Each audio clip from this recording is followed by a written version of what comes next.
we're going to do some word studies here and understand them from an ancient Hebrew perspective. The word covenant.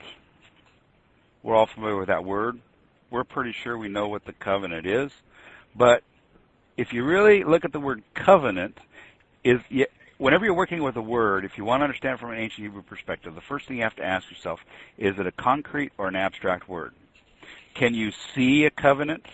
Now, you can maybe see the actions of what they're doing, but can you actually see covenant? No, you cannot.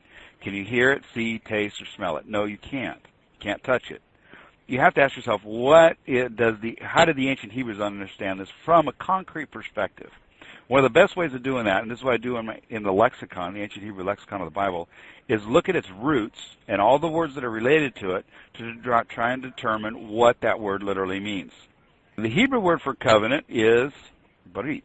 In English, and with most modern languages, each word is an entity unto itself.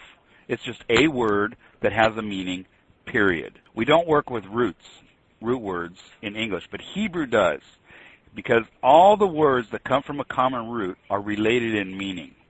Now, the word barit comes from the Hebrew root bara. Bara means meat.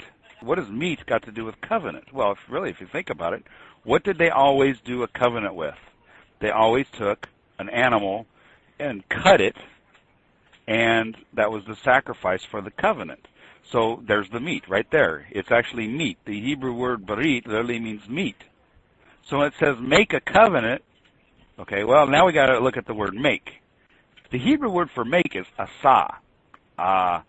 But that's not the word used when it says make a covenant. The word is karat. Anybody know what karat means? Cut. It means to cut.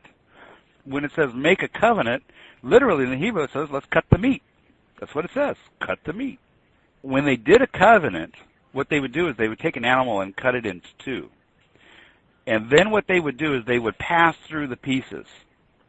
Now you actually see this with Avraham when he takes the animal, cuts it in two pieces, puts them apart, and then the entity, the smoking fire pot, passes through these pieces.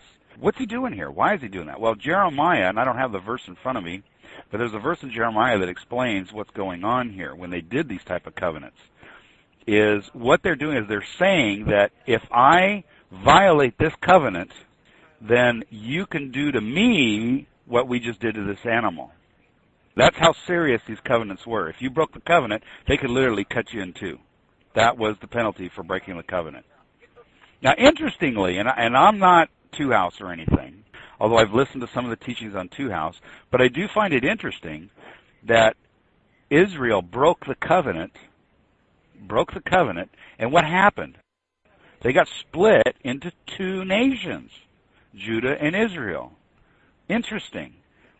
Just like what the prophet Jeremiah says, that if you break the covenant, then you can do that to me and cut this animal in two. That's exactly what happened to Israel when they broke the covenant. They were split into two.